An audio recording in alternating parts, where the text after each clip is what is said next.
Der ZT-Talk wird Ihnen präsentiert vom Lindenhof Oftringen mit seinem professionellen Catering-Service, der CSS-Versicherung ganz persönlich und von der Aargauischen Kantonalbank am richtigen Ort. Wir fördern vieles, das gesund hält. Und was können wir für dich tun? CSS-Versicherung, dein Gesundheitspartner, ganz persönlich. Lindenhof Oftringen. Unser Catering-Service sorgt für kulinarische Highlights, auch an Ihrem Event.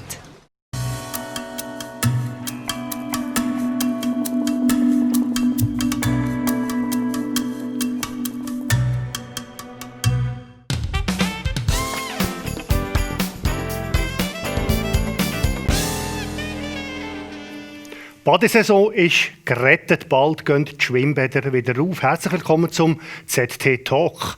Über die Badesaison 2020 reden wir heute, und zwar mit dem obersten Badmeister von Zofingen quasi. Er ist im Stadtrat zuständig für das Dossier. Unter anderem ist er Gastronom, also von der Corona-Krise ziemlich heftig betroffen gewesen. Heute ist er zu uns ins ZT-Studio gekommen. Ich freue mich sehr, dass er da ist. Hallo, Herr Sigrist. Merci vielmals, ich durfte vorbeikommen. Ich habe das heute das erste Mal gehört als oberster Badmeister. Leider bin ich heute in einem anderen Töne da. Also nicht mit der Badhose, wäre noch Anzeige gewesen. Wäre Anzeige gewesen, aber wie gesagt, die Badi geht noch nicht auf. Gut, über die reden wir gerade, aber gehen wir vielleicht noch zuerst zu Ihrer Stadtratskarriere. Vor ziemlich genau 3 Jahren sind Sie als Politneuling in Stadtrat gewählt worden, am 25. Juni. Offenbar haben Sie den Entschluss zu kandidieren sehr kurzfristig getroffen damals. Haben Sie es überhaupt je bereut, dass Sie das so gemacht haben? Gut, also kurzfristig, ich kann mich noch zurückerinnern, als ich mit dem Moonwalker aufgehört habe, habe ich mal ein Interview geführt und da habe ich dort aufgezeigt, was ich alles schon gemacht habe. Und da habe ich gesagt, das Einzige, was ich noch nicht gemacht habe, ist Politik. Das wäre vielleicht noch etwas in naher Zukunft. Und als das Amt frei geworden ist als Stadtrat, ist mir das zu Sinn gekommen. Ich hatte kurzfristig 2 Tage, glaube ich, vor Eingabeschluss habe ich die Unterschriften, die notwendig waren, bin ich sammeln. Natürlich einen Vorteil gehabt als Betreiber von einer Bar, Beiz, habe ich natürlich schon die Leute vor Ort gehabt, die nicht suchen mussten. Ich habe die Unterschriften zusammengebracht und das ist das nächste Problem gekommen, natürlich. Ich bin jetzt aufgestellt, aber ich muss ja zuerst mal ein Konzept haben, oder? Das nicht so einfach war, wo ich natürlich auf das nicht vorbereitet habe. Aber am Schluss hat es gleich gelangt, als Politneuling in meiner Stadt, wo ich aufgewachsen bin, in den Stadtrat zu kommen. Haben Sie es bereut? Nein, nie. Für mich war wirklich klar, ich habe wirklich politisch keine Ahnung gehabt. Und zur Schulzeit in der Volkswirtschaft, dort hatte ich immer schwache Noten gehabt. Aber in der Zwischenzeit habe ich viel dazu gelernt. Ich konnte da sicher aufholen und habe jetzt Sachen verstanden, die ich dort auch in der Schule nicht ganz verstanden habe. Dass Volkswirtschaft halt vielleicht nicht Betriebswirtschaft ist, sondern vielleicht ein bisschen schwieriger ist, weil es viel mehr Leute, die involviert sind. Wir dienen für die Leute. Aber es ist sehr interessant und in den letzten 2,5 Jahren habe ich sehr viel dazu lernen und für das bin ich auch dankbar. Sie sind eigentlich zuerst Banker gewesen, gelehrter Banker. Nachher sind Sie eben Beizer geworden. Nachher in Politik haben Sie ein anderes Tempo lernen. Sie müssen entschleunigen quasi. Das ist am Anfang vermutlich etwas vom Schwersten gewesen. Ich war mir gewöhnt, weil das Problem war, eine Analyse zu machen, dann zu entscheiden und dann möglichst schnell umzusetzen. Das ist manchmal wichtig, umsetzen muss schnell gehen, sonst ist es schon wieder überholt. Oder? Das Analysieren ist immer gleich geblieben. Entscheiden kann ich nicht mehr leiten. Das mache ich jetzt mit meinen Kollegen zusammen vom Stadtrat oder mit dem Einwohnerrat, in gewissen Sachen sogar mit dem Volk. Und das Umsetzen geht länger. Von einem Ferrari auf einen Döschwo, wenn er auch tuned ist. Also, es gibt Sachen, die ich heute finde, geht relativ schnell, aber am Anfang war das für mich sehr schwer gewesen. Also, ich bin ein Mensch, der wirklich, wenn ich mal dran bin, Gas gibt und das ist vielleicht sicher so ein unwohles Gefühl, aber der Mensch ist anpassungsfähig, auch ich, und in der Zwischenzeit kann ich mit dem relativ gut umgehen. Relativ. Was macht am meisten Spass an der politischen Arbeit inzwischen? Was ich sehr schön finde, ist, ich bin in dieser Stadt aufgewachsen. Ich kann Sachen finden, Troubleshooter sein, Dienstleistungen bringen für das Gros der Bevölkerung und das finde ich toll. Wenn man dann sieht, irgendwie, man hat etwas Neues eingeführt, ein grosser Teil hat Freude, alle verwünschen wir nie, das ist halt der Mensch. Oder? Ich glaube, das sieht man bei Abstimmungen, die sind meistens sehr knapp. Oder? Aber wenn man sieht, ein grosser Teil schätzt das, mit etwas können wir dazu beitragen, ist das etwas unheimlich Dankbares. Und ich glaube auch von meiner, da bin ich aufgewachsen bei meiner Wertvorstellung. Ich habe lange Kultur gemacht. Wenn ein Konzert den Leuten Freude gemacht hat, das ist für mich das Wertvollste. Ich habe nicht das Geld verdient. Ich bin natürlich auch froh gewesen, wenn es finanziert worden ist. Aber wenn etwas vorbei war, die Leute sind rausgegangen, sind glücklich gewesen, dann denke ich, da hat man einen tollen Job gemacht. Und das kann man fast mit kein Geld zahlen, oder? Wenn man etwas Gutes tun kann. Aber natürlich auch Schattenseiten. Es gibt auch Leute, die es nicht immer toll finden. Aber ich glaube, eben, mit dem müssen wir leben. Und das soll so sein, sonst wäre es langweilig. Was den Leuten total auffällt, sie haben massiv abgenommen seit dem Wahlkampf. Wenn ich die Bilder vergleiche, sie sind fast nicht wieder zu erkennen. Wenn ich das Bild im Zofiger Tagblatt, das wir auch noch verwendet haben, anschauen und jetzt... Das ist eben das berühmte Bild, das ich mal machen durfte. Und ich war selber erstaunt, dass ich relativ kräftig im Gesicht gebaut bin. Aber ich kann noch eine Geschichte erzählen. Als ich gewählt worden bin, hat mir ein Kollege gesagt, jetzt musst du auf die Waage stehen. Und nach einer Legislatur, nach diesen 4 Jahren, stehst du noch einmal auf die Waage. Du wirst sehen. Du wirst sehr viele Kilo mehr haben, wo du wirst jetzt in Zukunft repräsentative Pflichten haben. Du gehst Apero und Apero. Und hat natürlich zugetroffen. Und ich bin ein geselliger Mensch, das heisst, ich bin meistens nicht der Erste, der den Apero verlässt. Wo ich finde, es auch etwas Wichtiges, wenn man unter Leuten ist. Das ist der Moment, wo man austauschen kann, wo manchmal sehr kreative Ideen gibt, wo man mal Zeit hat, umzwungen, oder? Aber Weisswein, Rathäusler, liegt auch auf. Nicht nur zu Abend beim Schlafen, sondern manchmal gibt es auch ein paar Pfund mehr. Und dann habe ich mich entschlossen, im Anfang 2019, als ich mal eine Entschlackungskur mache, plus noch mehr bewegen und das wirklich intensiv durchgeführt. An dieser Stelle möchte ich mich entschuldigen bei allen Mitmenschen, die wir während dieser Phase erleben mussten. So eine Entschlackungskur, wo man sich mit sich selber kämpft, manchmal hat man nicht so viel Zeit für die Mitmenschen oder weniger Verständnis. Aber ich glaube, sie haben es überlebt. Ich bin auch wieder gleich geblieben. Und dort habe ich wirklich ein paar Kilo abgenommen und konnte die halten bis vor ein paar Monaten. Okay. Ja, da ist der Lockdown gekommen, wo ich gezwungenermassen habe mich auch müssen, in den eigenen 4 Wänden bewegen. Und ich hatte wirklich Zeit gehabt, zurückzukommen. Ja, wir können auch wieder ein bisschen runterfahren. Ich durfte wieder ein bisschen mehr essen. Die sogenannten Corona-Pfunde habe ich zugenommen. Und auch ein bisschen getrunken natürlich. Wir hatten sehr gute nachmittags 4 Apero gehabt, mit 2 Meter Abstand, maximal 5 Leute. Und das war wirklich auch sehr wertvoll. Das war der Moment, wo ich die Nachbarschaft das zweite Mal innerhalb von kurzer Zeit besser kennengelernt habe. Das erste Mal beim Hochwasser. Und das zeigt irgendwie so eingreifende Erlebnisse, wir rücken näher zusammen, trotz Sicherheitsabstand. Und das ist etwas Wertvolles. Und ich glaube, eben in schweren Zeiten, wo man auch das Positive sieht, oder wenn es auch kleine Sachen sind, das ist etwas unheimlich Wertvolles für uns Menschen. Ich glaube, das brauchen wir auch, ein soziales Umfeld, dass wir auch Menschen bleiben. Oder? Und das war ganz etwas Tolles. Das Restaurant reden wir noch ein bisschen. Was haben Sie denn sonst noch gemacht in diesen 2 Monaten? Kurz vor dem wirklich definitiven Runterfahren, völlige Entspannung, sind die ersten Lockerungen gekommen. Und da bin ich gefordert von der Stadt, wo die meisten Schutzkonzepte, etwa 90% sind in meinem Bereich. Ich bin auch zuständig für den Sport. Und ich habe sicher etwa fast 20 Sportkonzepte gelesen. Wir haben die angeschaut. Und dann haben wir zusammen mit dem Hochbau haben wir, die Sportanlagen, da haben wir auch ein Schutzkonzept gehabt, die miteinander verbinden können. Das hat auch recht gefordert, wo fast alles miteinander gekommen ist. Oder? Kurz darauf ist dann die Freigabe für Wochenmärkte, Monatsmärkte. Wir haben den ersten Monatsmarkt in der Schweiz in Zofingen gemacht, als Pilot, wo natürlich auch eine rechte Herausforderung war. Einerseits wollen wir öffnen, wo das Leben weitergehen muss, aber gleich die Sicherheitsmassnahmen wollen wir aufrechterhalten, dass wirklich nicht noch ein zweiter Lockdown passiert. Oder? Und jetzt kommt eines der härtesten Konzepte. Badi. Geht am 8. Juni auf, wieso nicht am 6., wieso nicht am Samstag schon? Ja, so, in der Badi werden wir mehr Leute müssen einsetzen als vorher, wo wir haben mehr Kontrollfunktionen. Und die Leute können das nicht vorgängig üben. Und dann wäre es nicht sinnvoll, an einem Wochenende anfangen. Ich weiss jetzt nicht, wie das Wetter ist, aber wenn das Wetter natürlich toll wäre, die Body wäre voll, die Leute noch nicht eingespielt, das wäre aus meiner Sicht verantwortungslos. Und dann denke ich, müssen wir den Mut haben, das erste Wochenende ausfallen, am Montag anfangen, dann wird es nicht die Menge Leute haben, dann können die bis Ende Woche aufbauen, lernen, korrigieren, dass wenn der erste Andrang kommt, dass wir dann bereit sind. Weil es hat wirklich ein paar Knacknüsse, die wir machen müssen. Es ist schon klar, wir erwarten natürlich von den Badgästen eine Selbstdisziplin, aber die ist manchmal schwer, wenn das Wetter schön ist, wir sind mal in der Bade, dann vergisst man manchmal Sachen. Ich glaube, das ist die Schwierigkeit, wenn man in den normalen Alltag zurückkommt, wie die Leute antrifft, die man lange nicht gesehen hat, dass man halt wirklich gewisse Sachen vergisst. Oder? Und für da haben wir natürlich die Leute, die Leute auf das Wert aufmerksam machen. Woher tun Sie jetzt die näher rekrutieren? Ich nehme an, Sie brauchen ja ein bisschen mehr Personal, um den Betrieb so aufrechtzuerhalten. Ja. Wie machen Sie das eigentlich?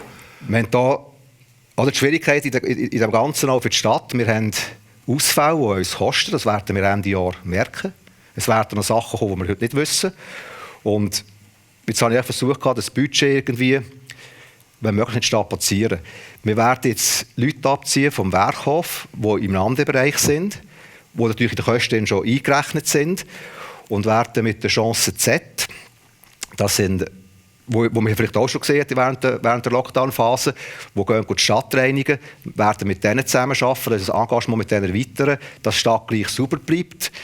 Und die Profis vom Werkhof werden mit denen auch, die kennen uns schon, wo Badi schon am Werkhof unterstellt, und werden es mit eigenen Leuten betreiben.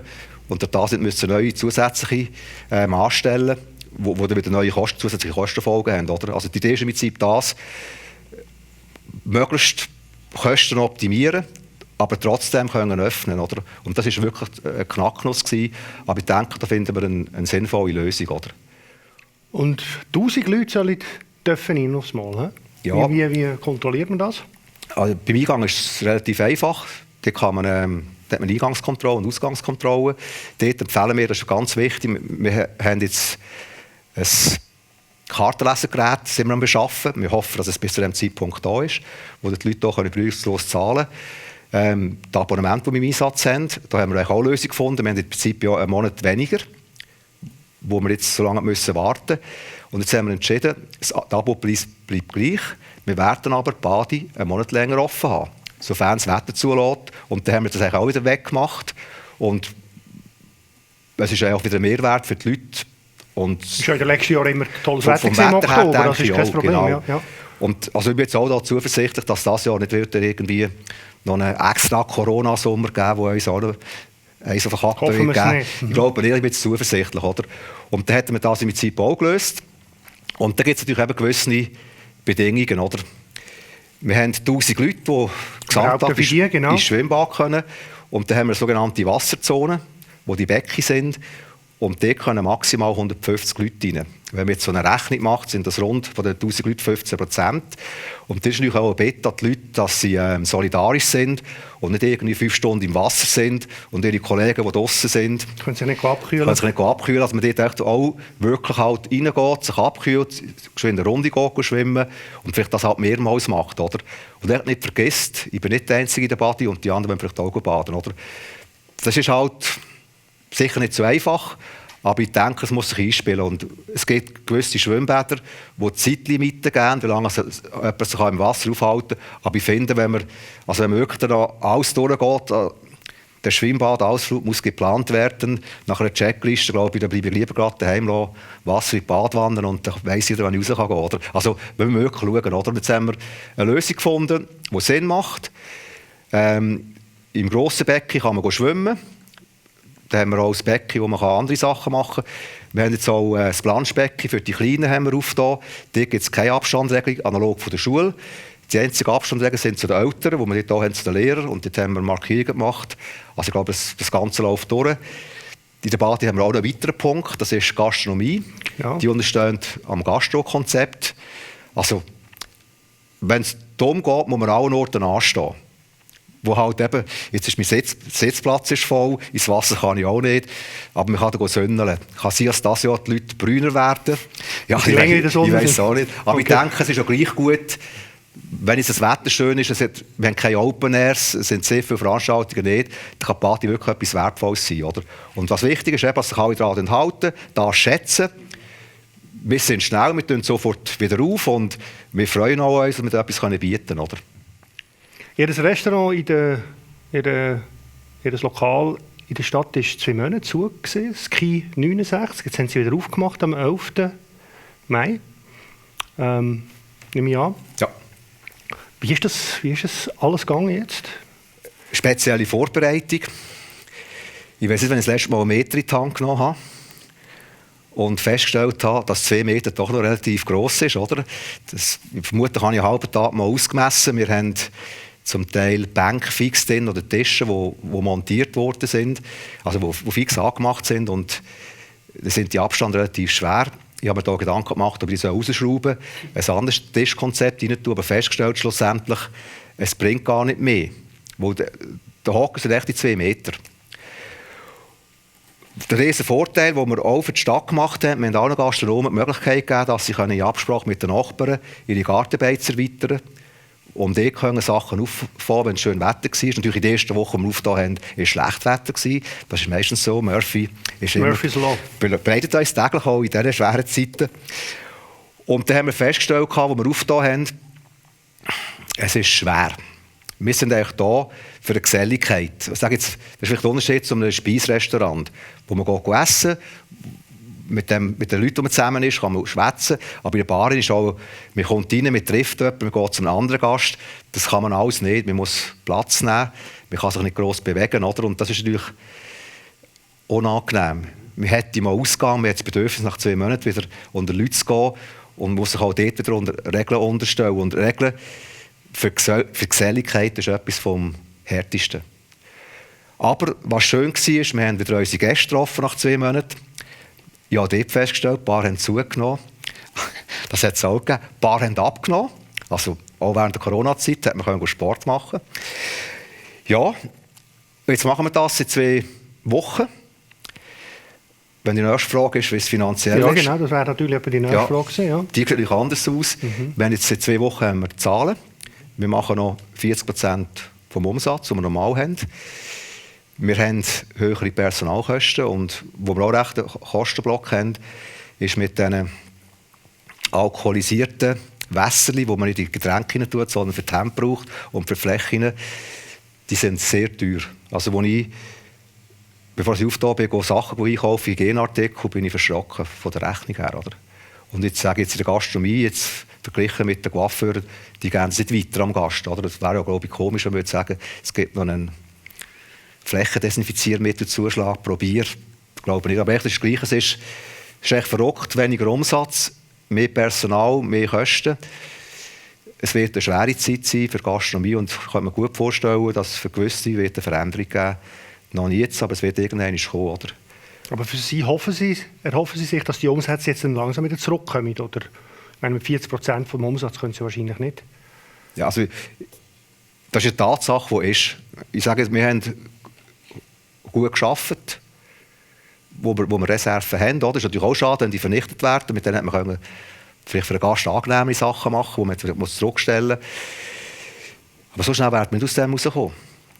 Ich denke, und wenn man jetzt das Jahr anschaut, für eine Gastronomie jetzt im Bereich Altstadt, es wäre ein Fußball-EM mit Public Viewing, Zapfenstreich, wo auch recht Geld einbringt. Für gewisse Restaurationsbetriebe ist Sofinia, wo ein schöner Betrag ist, hat das stattgefunden. Das sind im Prinzip kalkulierte Umsätze, die das ganze Jahr werden fehlen. Oder?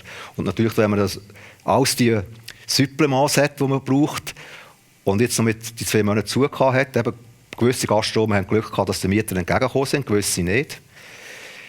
Das wird eine schwere Zeit geben. Herr Seger, ist die zweitletzte Frage oder letzte Frage. Sie haben Wirtschaft studiert, sind Banker gesehen, nachher Beizer geworden. Sind Sie noch Politiker? Was kommt als nächstes? Ja, gute Frage. Eben Künstler kann ich nicht werden. Wo ich liebe meine Mitmenschen und ich glaube, also meine Gesangskünste sind schwach. Ob ich als Schauspieler würde geeignet sein, glaube ich auch nicht. Also ich sage sicher, was kommt als nächstes? Ich werde sicher jetzt noch einmal nach meiner Legislaturperiode noch einmal 4 Jahre anhängen, wo ich glaube, das macht mir Spass. Das ist jetzt ja viel gelernt. Ich bin jetzt, wie sagt man denn, bei Briten wäre ich sattelfest. Also ich kann mal runterfliegen, aber ich kann dann wieder aufstehen oder aufs Ross sitzen.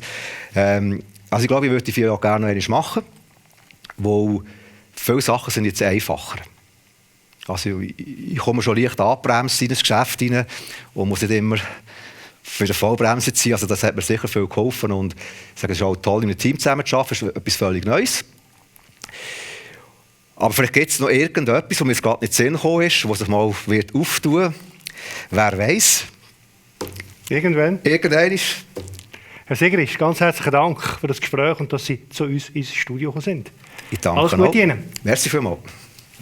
Wir sind nächste Woche mit einem neuen Talk für Sie da. Und zwar ist bei mir der Adrian Bohrer. Er ist neuer Leiter vom Innovations- und Gründerzentrum Zofingen. Er ist nächste Woche bei mir im Talk. Und ich hoffe auch wieder mit Ihnen. Bis zum nächsten Mal.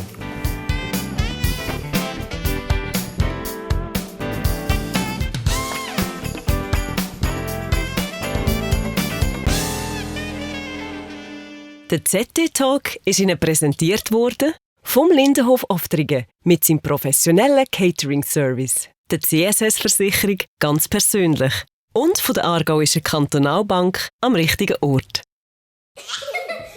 Mami, da. Gesund werden braucht Unterstützung. Und was können wir für dich tun? CSS-Versicherung, dein Gesundheitspartner. Ganz persönlich. Lindenhof Oftringen. Unser Catering-Service sorgt für kulinarische Highlights, auch an Ihrem Event.